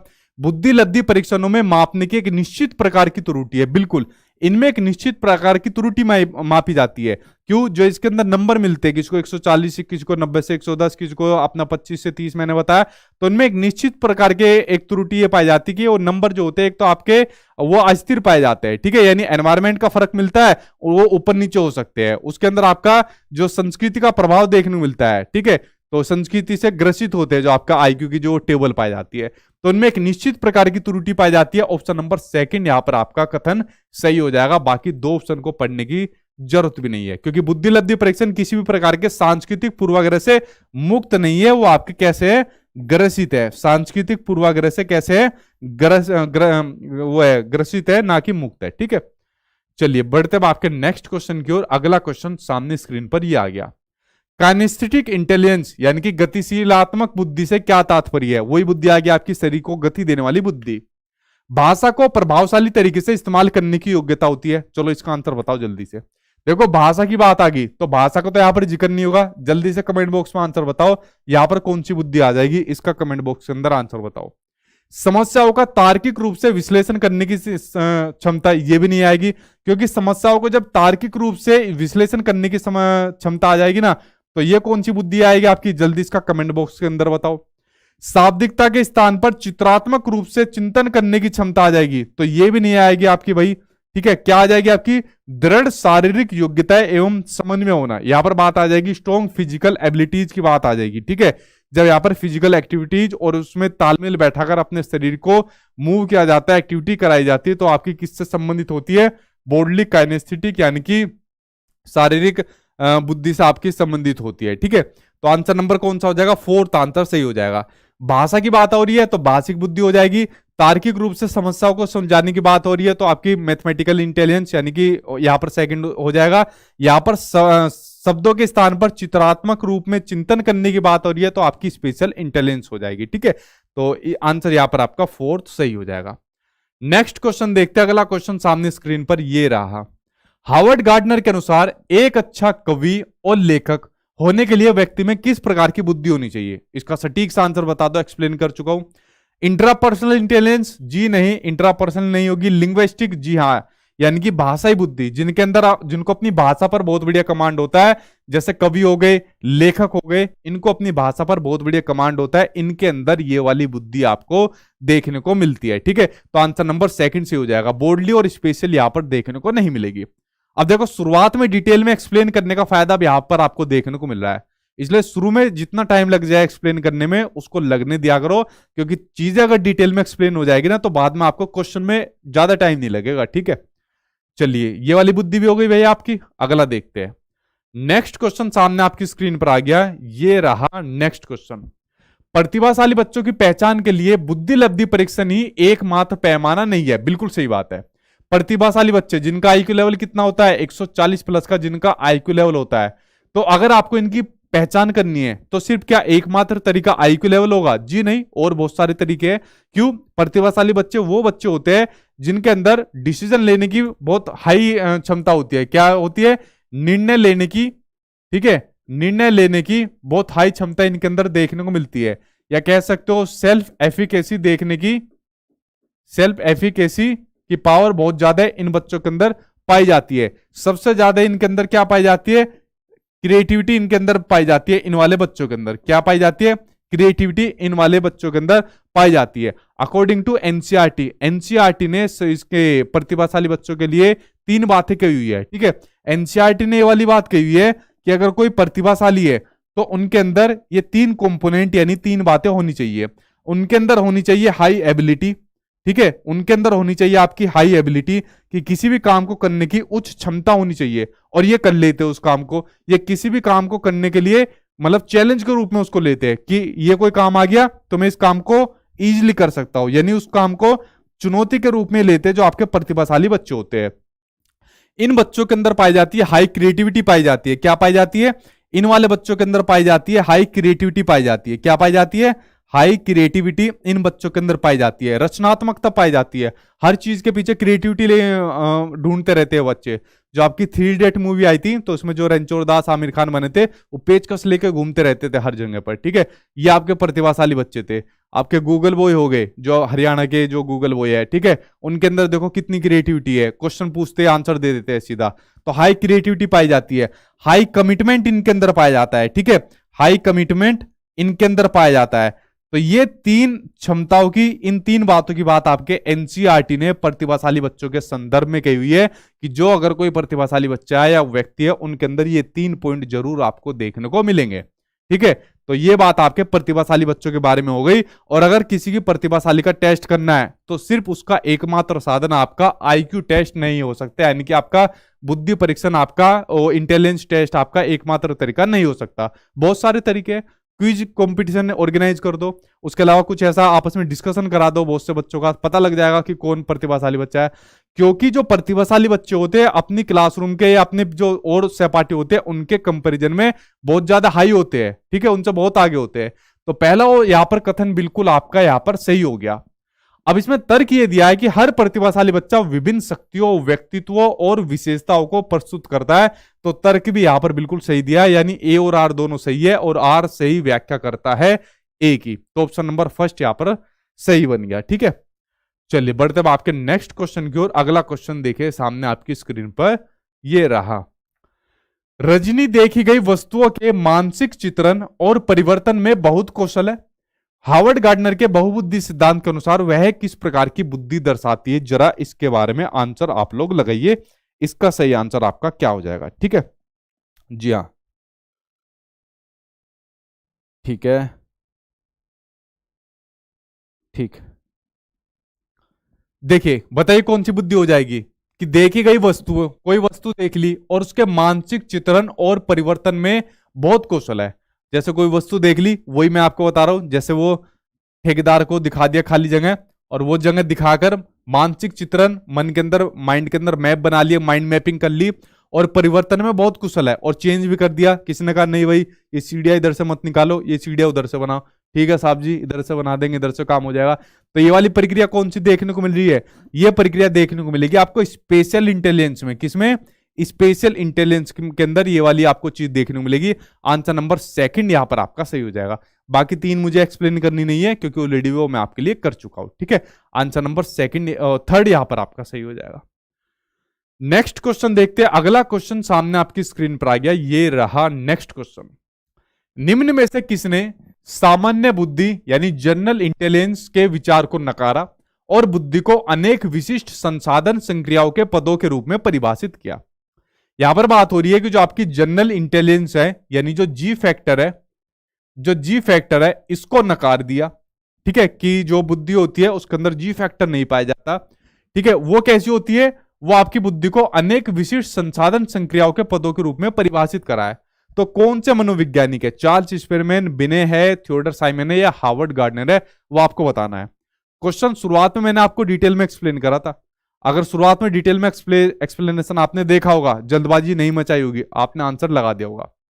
देखिए, सबसे पहले जो आपके बिने साहब आए थे, एल्फ्रेड बिने आए थे। तो एल्फ्रेड बिने ने दिया आपका वन फैक्टर थ्योरी, यानी एक कारक सिद्धांत, जिसको आप लोग यूनिफैक्टर थ्योरी के नाम से जान सकते हो, कि उन्होंने बताया कि बुद्धि खाली एक प्रकार की होती है, यानी बुद्धि का एक फैक्टर होता है जो सभी प्रकार से चलता है। जैसे मान लीजिए आप पढ़ रहे हो और पढ़ने के लिए अभी आप सीडी भी पढ़ रहे हो, तो अपनी बुद्धि का एक प्रकार से प्रयोग कर रहे हो। इसी बुद्धि का प्रयोग आप हर जगह से करोगे। कमेंट करोगे तो यहां पर भी बुद्धि का एक प्रकार से प्रयोग करोगे। कहीं घूमने जाओगे तो भी इसी बुद्धि का प्रयोग करोगे। ठीक है, तो इन्होंने बताया अपनी वन फैक्टर थ्योरी बताई, इंटेलिजेंस बताई। ठीक है, उसके बाद आए आपके चार्ल्स स्पेरमैन। चार्ल्स स्पेरमैन ने बताया कि वन फैक्टर थ्योरी को इन्होंने गलत काट दिया, कि भाई बुद्धि के अंदर एक फैक्टर नहीं होता, बुद्धि के अंदर दो फैक्टर होते हैं। कितने बताए? इन्होंने बताया बुद्धि के दो फैक्टर, यानी इन्होंने दी टू फैक्टर थ्योरी। कौन सी?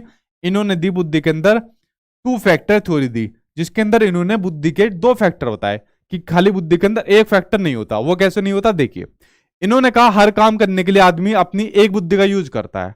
जैसा अभी पढ़ रहे हो तो पढ़ते हुए अपनी बुद्धि का यूज कर रहे हो। ठीक है, लेकिन मान लीजिए आपको किसी के साथ घूमने जाना है। ठीक है, और घूमने अगर आपको किसी के साथ जाना है तो वहां पर आप लोग क्या काम करोगे? उसके साथ अपने इमोशंस दिखाओगे, व्यवहार दिखाओगे, घूमने फिरने के साथ जो भी एक्टिविटीज करते हो वो करोगे। लेकिन मान लीजिए उसने कहा कि आइसक्रीम खाओगे मेरे साथ में, एक साथ एक गिलास में पानी वो पिए, जूस पिए। आप लोग क्या काम करोगे? नहीं, अभी जूस नहीं पी सकते, अभी तो हार्वर्ड गार्डनर के अकॉर्डिंग मुझे ये जो है थ्योरी बहुबुद्धि सिद्धांत के अकॉर्डिंग ये पढ़ना है। पढ़ाई लिखाई की बात करोगे, वो कहेगी अबे यार ये चश्मिश कहाँ से पड़ गया ये बैटरी कहाँ से पड़ गया। तो वहां पर उल्टा काम हो जाएगा। तो इसलिए आपकी वन फैक्टर थ्योरी नकारी गई, कि बुद्धि का खाली एक फैक्टर नहीं होता, हर बुद्धि हर जगह पर अलग अलग प्रकार से चलती है। तो इसलिए इन्होंने वन फैक्टर थ्योरी को काट कर दी टू फैक्टर थ्योरी, कि इन्होंने दिया जी फैक्टर और एक दिया एस फैक्टर, कि जी फैक्टर तो आपका सभी जगह पाया जाता है। जो इन्होंने कहा कि वन फैक्टर के अंदर जो इन्होंने जी फैक्टर दिया सामान्य बुद्धि, कि ये तो आपकी सभी जगह पाई जाती है, सभी आदमियों में पाई जाती है। लेकिन चार्ल्स एक्सपेरिमेंट ने दिया आपकी इसके साथ में एस फैक्टर। ठीक है, यानी आपकी जो विशिष्ट योग्यता इसके अंदर बताई, कि एक तो सभी लोग करते हैं, पढ़ रहे हैं तो ये इसका यूज करेंगे, बाहर जा रहे हैं तो इसका यूज करेंगे। लेकिन एक एस फैक्टर भी इन्होंने बताई, कि अगर मान लीजिए कोई आदमी किसी और काम को करना चाहता है, ठीक है, मान लीजिए घूमने जाना चाहता है, किसी के साथ खाना पीना चाहता है, तो उसके लिए इस विशिष्ट योग्यता को अर्जित करना पड़ेगा। मान लीजिए अगर कोई आदमी अपनी बॉडी बनाना चाहता है, जिम करना चाहता है, तो फिर उसको इस एस फैक्टर को अर्जित करना पड़ेगा, एनवायरमेंट से अर्जित करना पड़ेगा। मान लीजिए कोई आदमी एथलीट बनना चाहता है, तो उसको इस एस फैक्टर को फिर अर्जित करना पड़ेगा। ठीक है, तो यानी जी फैक्टर के साथ में इन्होंने एक नया फैक्टर एस फैक्टर और जोड़ दिया, यानी किसी और दूसरे काम को करने के लिए एक और नया फैक्टर यहां पर इन्होंने जोड़ दिया। ठीक है, तो चार्ल्स एक्सपेरिमेंट ने बताई दो फैक्टर थ्योरी, एल्फ्रेड बिने ने बताई थी आपकी वन फैक्टर थ्योरी। ठीक है, थियोडर साइमन तो इनके साथ थे, लेकिन हार्वर्ड गार्डनर ने बताई आपकी कौन सी? अनेक विशिष्ट संसाधन के रूप में बहुबुद्धि सिद्धांत, जो आप लोगों ने पढ़ दिया कि बुद्धि तो बहुत प्रकार की होती है, ना तो एक प्रकार की होती, ना दो प्रकार की होती, बहुत प्रकार की होती है, जो आप लोग अभी पढ़ते आ रहे हो। तो आंसर यहां पर फोर्थ आंसर यहां पर सही हो जाएगा। ठीक है, चलिए बढ़ते हुए आपके सामने नेक्स्ट क्वेश्चन की ओर। अगला क्वेश्चन सामने आपकी स्क्रीन पर आ गया, इसके ऊपर एक बार नजर डाल लेते हैं। ठीक है, स्पेसिफिक फैक्टर सचिन तेंदुलकर ठीक है, कह सकते हो। ठीक, देखिए नेक्स्ट आपके सामने अनीता वैचारिक कौशल जैसे कि कारण प्रभाव संबंध का इस्तेमाल होने वाली पहेलियों और समस्याओं को काफी अच्छी तरह सुलझाती है। हार्वर्ड गार्डनर के बहुबुद्धि सिद्धांत के अनुसार अनीता के पास उच्च स्तर की कौन सी बुद्धि है? देखिए, जब किसी समस्या के समाधान की बात आ रही हो, और जहां पर उसमें तर्क की बात आ रही हो, रीजनिंग की बात आ रही हो किसी समस्या के समाधान में, तो वहां पर बेसिकली जो यूज होती है वो बुद्धि होती है आपकी मैथमेटिकल इंटेलिजेंस। कौन सी? Logical mathematical intelligence. तो आंसर नंबर हो जाएगा फर्स्ट आंसर आपका वहां पर सही हो जाएगा। जहां पर जो बच्चा होता है अपना लॉजिकल रीजनिंग का यूज करता है, जहां पर बच्चा होता है अपना मैथमेटिकल कैलकुलेशन का यूज करता है किसी समस्या के समाधान के लिए, तो आंसर हो जाएगा आपका फर्स्ट आंसर यहां पर सही हो जाएगा। कोई भी पहेली होगी, कोई आपके सामने समस्या होगी, समस्या मान लीजिए आपके सामने सीटेट की समस्या है, इसका समाधान आपको करना है कि 150 में से 90 नंबर कैसे लाए या 150 में से 140 नंबर कैसे लेकर आए। तो आप लोगों ने यहाँ पर लॉजिकल रीजनिंग करना स्टार्ट कर दी, कैलकुलेशन करना स्टार्ट कर दी, या सचिन सर की सीडीपी ऐसे करूंगा, फिर ईवीएस को सर की ऐसे करूंगा, मैथमेटिक्स ऐसे करूंगा, लैंग्वेज ऐसे करूंगा, साइंस सोशल साइंस जो भी होगा उसको ऐसे करूंगा। ठीक है, तो जो आप लॉजिकल रीजनिंग कर रहे हो, कैलकुलेशन कर रहे हो, तो ये बुद्धि आप लोगों के अंदर पाई जाती है, तो आप समझ लेना लॉजिकल मैथमेटिक्स आप लोगों के अंदर है। ठीक है, जहां पर आप लोग कैलकुलेशन कर रहे हो, लॉजिकल रीजनिंग का यूज कर रहे हो। ठीक है, बाकी तीन आपको एक्सप्लेन की हुई है। नेक्स्ट क्वेश्चन सामने आपकी स्क्रीन पर आ गया, ये रहा नेक्स्ट क्वेश्चन। शिक्षकों को बच्चों की आईक्यू मापने के लिए बुद्धि लब्धि की मानकीकृत परीक्षाओं का इस्तेमाल करनी चाहिए। देखो मानकीकृत आ गया, मानकीकृत आने पर मैंने क्या कहा था, ठीक है, हाथ चूम कर क्या बोलोगे कि जय सचिन सर और इसको काट दोगे। ठीक है, तो मानकीकृत आने पर काट देना, क्योंकि बच्चों को मानक के अकॉर्डिंग हम उनका असेसमेंट नहीं कर सकते। ठीक है, क्योंकि मानकीकृत क्या होते हैं कि मानकीकृत करने के अकॉर्डिंग क्या हो जाएगा, बच्चों के बीच में कंपैरिजन यानी कि तुलना करने की बात आ जाएगी, और हमको बच्चों के बीच में तुलना नहीं करनी है किसी भी आधार पर, चाहे मानकीकृत पेपर हो, टेस्ट हो, परीक्षाएं हो, आकलन हो, XYZ कुछ भी हो। ठीक है, तो ये तो आपका गलत हो गया। बुद्धि लब्धि को मापने वाली मानकीकृत परीक्षाएं बुद्धि की सटीकता से भविष्यवाणी कर सकती है। मानकीकृत परीक्षाएं सटीकता तो छोड़ दो, आजकल तो वैसे भी भविष्यवाणी नहीं कर रही, तो मानकीकृत तुम्हारा तो पहले ही हाल खराब है, और तुम आजकल इतनी फॉर्म में कैसे बात कर सकते हो, तो ये भी आपका भाई यहाँ पर गलत हो गया। ठीक है, तो दोनों ही गलत है आपके। ठीक है, चलिए बढ़ते आपके नेक्स्ट क्वेश्चन की ओर। आंसर आप लोग बिल्कुल सही दे रहे हो, और मानकीकृत को देखते ही उड़ा देना इसको। ठीक है, चलिए नेक्स्ट क्वेश्चन आपके सामने स्क्रीन पर आ गया, ये रहा नेक्स्ट क्वेश्चन। बुद्धिमत्ता का अनुभवात्मक तत्व यानी कि एक्सपीरियंशियल एलिमेंट बुद्धि का वो कौन सा है, वो आपको बताना है। बताइए इसका सही आंसर कौन सा हो जाएगा। अगर आप लोग इनके ऑप्शन को देखोगे तो उस ऑप्शन के अकॉर्डिंग आपको ध्यान आ रहा होगा जो स्टर्नबर्ग ने दिया था आपकी ट्रायर्किक थ्योरी। ठीक है, जो स्टर्नबर्ग की ट्रायर्किक थ्योरी है, जिसको हिंदी में अगर बात करें तो त्रितंत्र का सिद्धांत। ठीक है, अगर बात करें इसको तो त्रितंत्र सिद्धांत, जिसमें इन्होंने बुद्धि को बताया तीन प्रकार की। ठीक है, जिसमें बताया पहला क्रिएटिव, जिसको आप लोग कह सकते हो अनुभवात्मक बुद्धि, लिख रहा है ना यहाँ पर, जिसमें आप कह सकते हो इसको अनुभवात्मक बुद्धि। ठीक है, तो अनुभवात्मक बुद्धि या क्रिएटिव इंटेलिजेंस आप लोग इसको बोल सकते हो, जिसमें जिसके अंदर ये वाली बुद्धि पाई जाती है तो अपने अनुभवों के आधार पर सीखता है, क्रिएटिविटी के माध्यम से सीखता है या फिर अपने अनुभवों के आधार पर सीखता है। जैसे आप लोग अभी सीटेट का एग्जाम देने आए हो, तो सीटेट से पहले आप लोगों ने अपने टीचिंग ट्रेनिंग कोर्स के अंदर जो पढ़ा होगा उस पढ़े हुए के आधार पर आप लोग यहाँ सीटेट के अंदर सीख रहे हो, यानी अपने अनुभवों के आधार पर आप सीख रहे हो। जब सीटेट का एग्जाम पास कर जाओगे तो सीटेट के अंदर जो आपने पढ़ा है इस अनुभव के आधार पर आगे सीखोगे। तो इस प्रकार से जो आप अपने अनुभव के आधार पर सीख रहे हो, तो समझ लेना आपके अंदर आपकी क्रिएटिव यानी कि अनुभवात्मक बुद्धि आपके अंदर है। दूसरी आपकी एनालिटिकल या कॉम्पोनेंशियल एक ही आपकी। ठीक है, तो ये वाली बुद्धि आपकी पाई जाती है जब आप किसी समस्या को खंडों में तोड़कर उसको सीखते हो। जैसे सीटेट का एग्जाम है तो समस्या है, तो समस्या के अंदर जो जो आपके सब्जेक्ट है उनको आपने अलग अलग कर दिया, समस्या को तोड़ दिया। सीडीपी ऐसे पढ़ रहा हूँ, यूएस ऐसे पढ़ रहा हूँ, इसको ऐसे ऐसे सोल्व कर रहा हूँ, इसको एनसीईआरटी से कर रहा हूँ, या सर के बैच से पढ़ रहा हूँ, या सर की क्लास से पढ़ रहा हूँ। तो इस प्रकार से आपने खंडों में तोड़कर पढ़ दिया, घटकों में अलग अलग करके आपने इसको समस्या का समाधान करना शुरू कर दिया, तो समझ लेना आपके अंदर ये वाली बुद्धि है। ठीक है, तो सी हो गई, ए हो गई, और उसके अलावा प्रैक्टिकल इंटेलिजेंस यानी कि आपकी व्यवहारिक बुद्धि, वो बुद्धि जो आपको आपके व्यवहार के अकॉर्डिंग आपको कोई चीज कराए। ठीक है, जैसे जो आपके इससे सीधा सा इसका मतलब होता है आपके वातावरण से, एनवायरमेंट से। ठीक है, जो आपके वातावरण यानी कि एनवायरमेंट के अकॉर्डिंग आपको चीजें कराए। ठीक, देखिए ये बुद्धि कैसी होती है आपकी, जैसे मान लीजिए अभी आप वीडियो देख रहे हो, और वीडियो देखते देखते, मान लीजिए इसका एग्जांपल मैं आपको हमेशा देता हूं कि वीडियो देखते देखते आपको अभी आपके घर के अंदर कोई चोर आ जाए, तो आप लोग कौन सी बुद्धि का इस्तेमाल करोगे? आप लोग चोर से ये थोड़ी कहोगे कि भाई ले जा अपना सारा सामान, ले जा घर के अंदर ले जा, पापा ने वहां पे लॉकर के अंदर इतने पैसे रख रखे हैं, हाँ मम्मी के गहने वो बेड के नीचे रखे हुए हैं, वहां से गहने वो ले जाना। ये वाली बुद्धि का यूज थोड़ी करोगे। तो आप लोग क्या काम करोगे, खड़े होते ही या तो डंडा लेकर पिटाई करना शुरू करोगे या फिर 100 नंबर पर कॉल करके पुलिस को बुलाओगे। ठीक है, तो आप लोग कैसा काम करोगे, व्यवहार के अकॉर्डिंग अपनी बुद्धि करोगे, यानी प्रैक्टिकल इंटेलिजेंस का यूज आप लोग करोगे। ठीक है, प्रैक्टिकल इंटेलिजेंस का आप यूज करोगे। तो यहाँ पर बुद्धिमत्ता का जो अनुभवात्मक तत्व है, तो वो किससे आपका जुड़ा हुआ है, वो जुड़ा हुआ है आपका क्रिएटिव इंटेलिजेंस से, जो आपके स्टर्नबर्ग ने बुद्धि के त्रितंत्र सिद्धांत के अंदर बताए थे कि 3 एलिमेंट बताए थे इन्होंने बुद्धि के, और तीनों एलिमेंट जो आपके सामने स्क्रीन पर दिए हुए हैं। ठीक है, ये आप लोग समझ गए, यही तो करोगे ना आप लोग क्लास देखते हुए। नेक्स्ट क्वेश्चन आपके सामने स्क्रीन पर आ गया, नेक्स्ट क्वेश्चन के ऊपर एक बार नजर डाल लेते हैं। ठीक है, देखो एक राजकिशोर प्रसाद बोले कि मुस्कान क्लास में हो, ये कमेंट कर रहे हैं तो अभी ये कमेंट कर रहे हैं राजकुमार की मुस्कान क्लास में हो, यानी ऑनलाइन कमेंट कर रहे हैं। तो अगर ये ऑनलाइन कमेंट कर रहे हैं, ठीक है, मैं यहाँ पर पढ़ा रहा हूँ, तो पढ़ाते पढ़ाते इनका सीधा ध्यान अपना यहाँ पर है कमेंट बॉक्स के अंदर।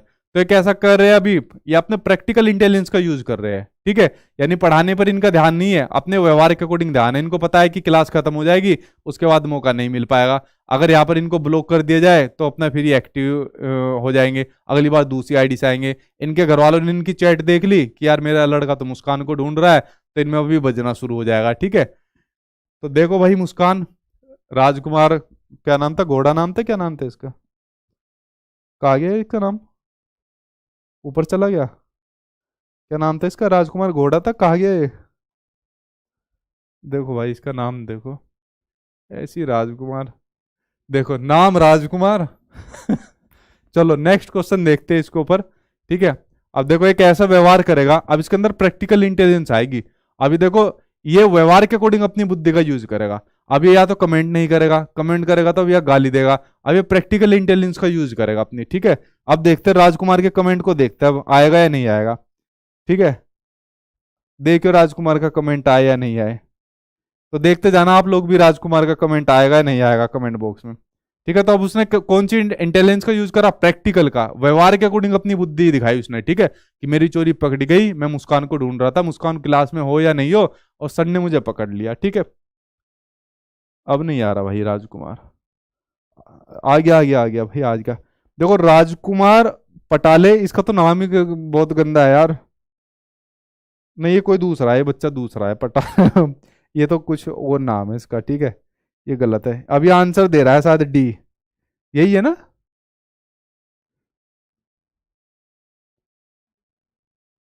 वो तो कुछ घोड़ा करके था शायद, ये तो पटले करके कुछ है शायद, अलग कुछ कास्ट होगी इसकी तो बच्चे की। ठीक है, इसके ऊपर नजर डालते हैं भाई क्वेश्चन के ऊपर। निम्नलिखित में से कौन सी विशेषता प्रतिभाशाली विद्यार्थियों की नहीं है, इसके ऊपर नजर डालनी है। ठीक है, प्रतिभाशाली विद्यार्थियों की विशेषता नहीं है, इसके ऊपर एक बार नजर डाल लेते हैं। ठीक है, मुस्कान तो यही है, चलो भाई देखो मुस्कान,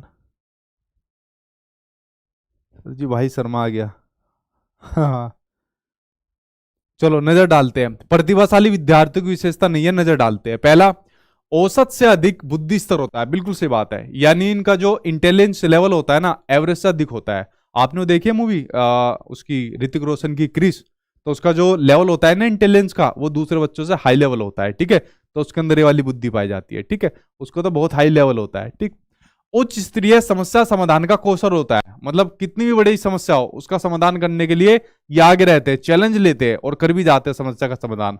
बेसिकली ऐसे लोग जो रहते हैं किसी भी देश की धरोहर रहते हैं, संपदा रहते हैं, आगे जाके यही लोग मतलब देश का नाम रोशन करते हैं। कोई बहुत बड़ा साइंटिस्ट बनता है, डॉक्टर बनता है, जैसे अब्दुल कलाम जी बने, ये ऐसे लोग रहते हैं। ठीक है,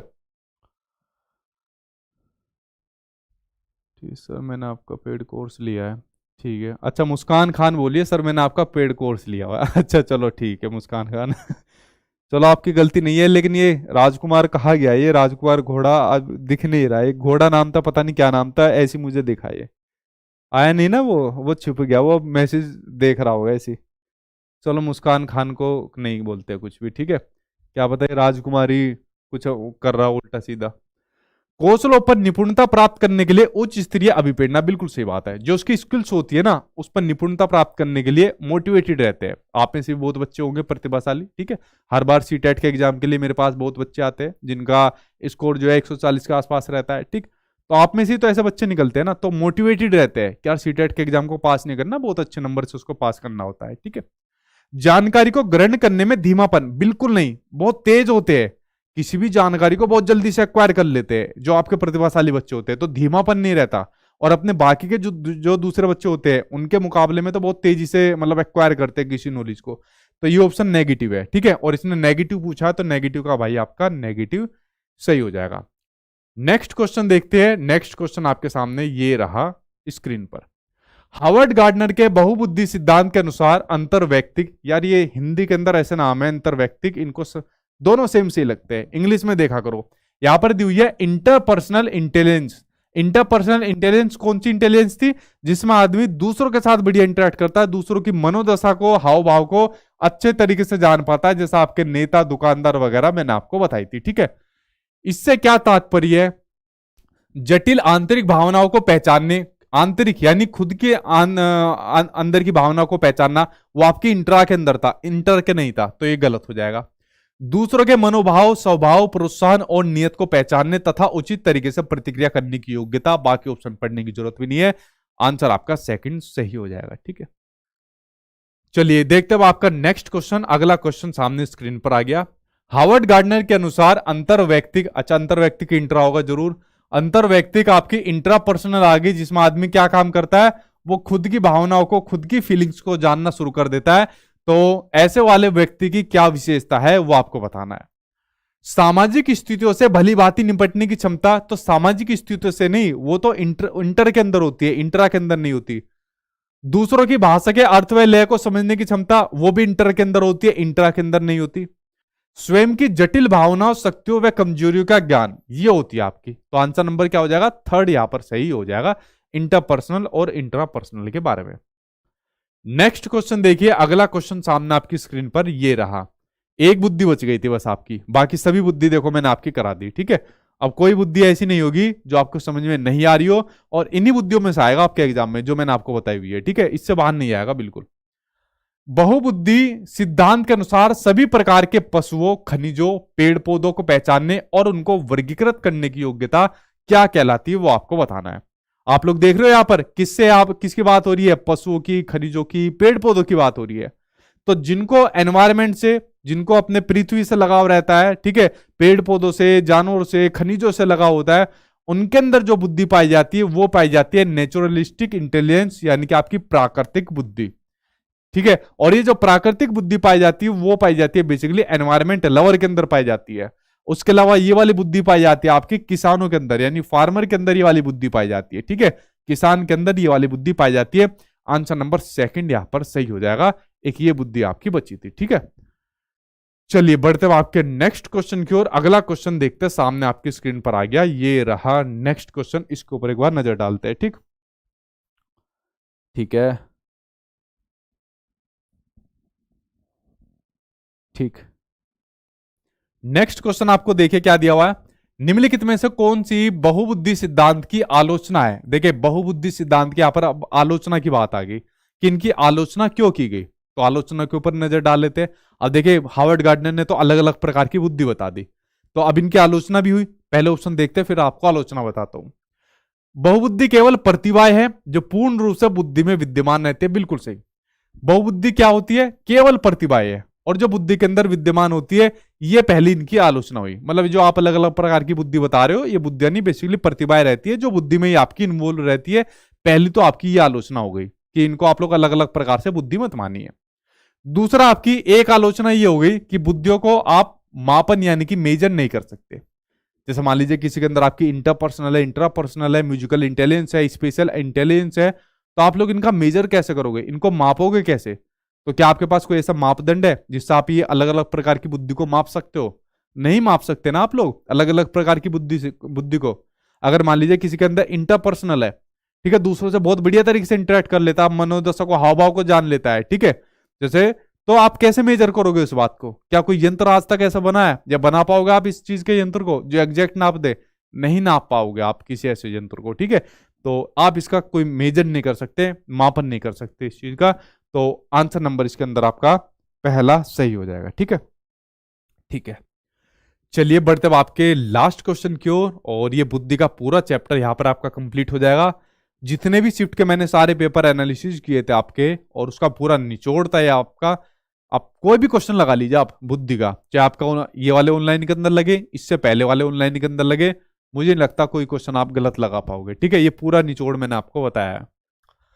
यह महत्वपूर्ण है कि कोई अध्यापक बच्चों को बुद्धि लब्धि के आधार पर स्थिर समूह में पृथक ना करे। देखो क्वेश्चन आ गया। बहुत सी बातें ऐसी होती है जो मैं आपको ओरली समझाता हूं, आपको ऐसा लगता है कि सर मतलब कुछ एक्स्ट्रा बता रहे हैं, अभी सीधा क्वेश्चन के ऊपर आ जाइए। देखो जो बातें मैं आपको एक्स्ट्रा भी बताता हूं ना, इधर उधर से ज्यादा एक्सप्लेन करता हूं, वो एग्जाम में आई रहती है आपके। ठीक है, और कई बार पूछी गई रहती है। तो जो मैं एक्स्ट्रा चीजें बताता रहता हूं ना, उनको ध्यान से सुना करिए, वो एग्जाम में ही पूछी गई रहती है, ये एग्जाम के पॉइंट ऑफ व्यू से महत्वपूर्ण होती है। तो कभी उनको ये मत सोचिए कि एग्जाम में नहीं आएगी, जो क्वेश्चन दिख रहा है सिर्फ वही एग्जाम के अंदर आएगा। ठीक है, तो ये देखिए एग्जाम में आया हुआ है कि हम बच्चों को आईक्यू लेवल के आधार पर उनका सेग्रेशन यानी पृथक्करण नहीं कर सकते, कि अगर एक बच्चे का आईक्यू लेवल 140 आ गया, एक का 90 से 110 के बीच में आ गया, एक का 25 के करीब आ गया, तो उनका सेग्रेशन कर सकते हैं कि टैलेंटेड को अलग से पढ़ाएंगे, एवरेज वालों को अलग से पढ़ाएंगे, जड़ बुद्धि वालों को अलग से पढ़ाएंगे। ऐसा नहीं कर सकते। हमको तो बच्चों को समावेशी शिक्षा के अकॉर्डिंग शिक्षा देनी है, सभी बच्चों को समान शिक्षा देनी है, यही तो बात आज की डेट के अंदर कही जाती है। ठीक है, तो हम उनको क्या नहीं कर सकते, पृथक्करण नहीं कर सकते। क्यों? यह अध्यापक के लिए असुविधाजनक है नहीं, विद्यालयों के लिए असुविधाजनक है नहीं, यह बच्चों को एक दूसरे के साथ अंतर सामूहिक कंपटीशन नहीं करने देता। गलत, ये भी गलत है। बुद्धि लब्धि संकल्पना स्थायी नहीं है, बिल्कुल सही। यानी जो आईक्यू का जो कंसेप्ट है वो स्थायी नहीं है, क्योंकि उसका देखो क्रिटिसिज्म भी हुआ था, आलोचना भी हुई थी, और जो नंबर मिलते हैं 140 या जो भी नंबर उसके अंदर मिलते हैं वो फिक्स नहीं है। ठीक है, और यह बच्चों को चिन्हित करने के लिए जिम्मेदार हो सकता है, यानी बच्चों को लेबलिंग करने के लिए जिम्मेदार होते हैं। अब मान लीजिए आपके नंबर कम आ गए, ठीक है, और आपके नंबर कम आने के बाद जैसे स्कूल में किसी का नंबर कम आ गए, अरे यार इसके तो नंबर कम आते हैं, घर वालों ने ताना देना शुरू कर दिया, तेरे इतने नंबर कम कैसे है, फलाने के तो इतने ज्यादा आगे, तो पढ़ता नहीं है, लिखता नहीं है, बेवकूफ गधा, इस तरीके से। तो बच्चों के अंदर हीन भावना आ जाती है, और बच्चों के अंदर यही हीन भावना हमको नहीं आने देनी। यानी बच्चों को हमने किसी प्रकार से लेबलिंग नहीं करना, नामांकित नहीं करना। ठीक है, तो ये काम हमको बच्चों को कभी नहीं करना चाहिए। ठीक, तो इसलिए आपके जो आईक्यू लेवल है, आईक्यू लेवल के आधार पर बच्चों को हमको पृथक्करण कभी भी नहीं करना चाहिए। ठीक, तो आंसर नंबर आपका 4th सही हो जाएगा। तो फ्रेंड्स ये आपके 20 क्वेश्चन थे, आई थिंक 20 नहीं, आपके एक एक क्वेश्चन से संबंधित काफी चीजें मैंने आपको बताई, और 20 से ज्यादा ही मतलब आपके बहुत क्वेश्चन बन जाते हैं। ईमानदारी से बताइए आपका कितना स्कोर है, उसके बाद नेक्स्ट वीडियो के अंदर आपको कुछ अलग टॉपिक बताऊंगा, और जो आपको 8 बजे वाली क्लास के अंदर ही मिलेगा। आई होप आपको ये वीडियो पसंद आई होगी। कोई नया सवाल है आप लोग अपना पूछ सकते हो। चैनल को सब्सक्राइब कर लेना भाई, ठीक है, ताकि आपको ये इसी प्रकार से वीडियो मिलते रहे, तो चैनल को सब्सक्राइब कर लेना। ठीक है, पूछे क्या सवाल है आपका जल्दी से। गुड इवनिंग सर, मैं पहली बार सीटेट देने जा रही हूँ, प्लीज़ सजेस्ट मी। सीटेट के लिए आप बेफिक्र रहिए, क्लास लेते रहिए। ठीक है, ठीक है। अरे वाह, लवलेश कुमार 20 में से 20, अति उत्तम क्लास। ठीक है, अच्छा अनुप्रिया आप व्हाट्सअप मैसेज कर दीजिए, आपका हो जाएगा। ठीक है, ठीक है। अविनाश सिंह आप आपका भी रिप्लाई मिल जाएगा, थोड़ा उसमें टाइम लगता है व्हाट्सएप रिप्लाई में। थ्योरी क्लास आपके पोर्टल पर हो रही है, क्योंकि यूट्यूब के ऊपर ऑलरेडी मैं इतनी थ्योरी करा चुका हूँ, मतलब आप लोग उसको यूट्यूब के ऊपर सर्च मार के देखिए, आपको थ्योरी क्लास मिल जाएगी। ठीक है, तो थ्योरी क्लास में ऑलरेडी करा चुका हूँ। बाकी सारे सब्जेक्ट के आपको देखनी है, सोशल साइंस, साइंस, संस्कृत, और विद कंटेंट के साथ आपको, तो आप लोग प्ले स्टोर से ये पूरा कंटेंट के साथ कोर्स ले सकते हो। सचिन एकेडमी ऑफिशियल पर सर्च करना, और गूगल पर सर्च करना सचिन एकेडमी ऑफिशियल, यहाँ पर आपको पूरा कंटेंट मिल जाएगा। ठीक है, इस पर आप लोग ले सकते हो। सर जी नमस्ते। सर जी सीटेट का पेड कोर्स चल रहा है, एप्लीकेशन पर जा क्लास चल रही है क्या सर जी, प्लीज़ बताइए। भाई इसी पर चल रहा है आपका, सचिन एकेडमी ऑफिशियल पर। ठीक है, अगर आपको इस पर कोर्स लेना है विद कंटेंट के साथ, जिसमें आपको फिर एनसीईआरटी एनसीईआरटी प्रीवियस क्वेश्चन कुछ लेने की जरूरत नहीं पड़ेगी। ठीक, ठीक है,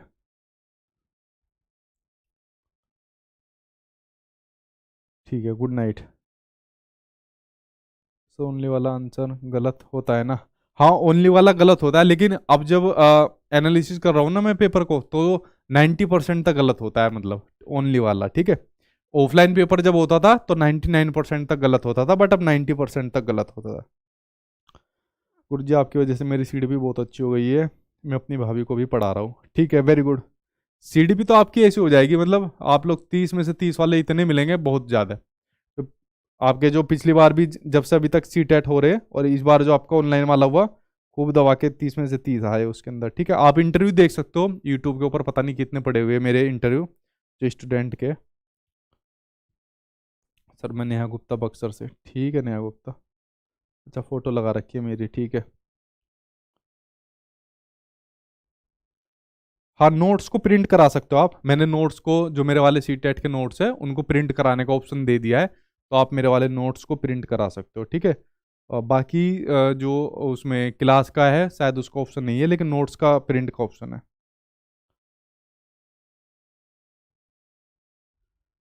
सर मैंने आज ही आपका सी टेट ऑनलाइन कोर्स लिया है, पहले की क्लास कैसे मिलेगी? वो पहले की क्लास रिकॉर्डेड क्लास में चली जाती है, जैसा आप लाइव चलती है फिर उसके बाद वो रिकॉर्डेड में चली जाती है। ठीक है, ठीक है। हाँ, बीपीएससी की भी उसी के ऊपर चल रही है। ठीक।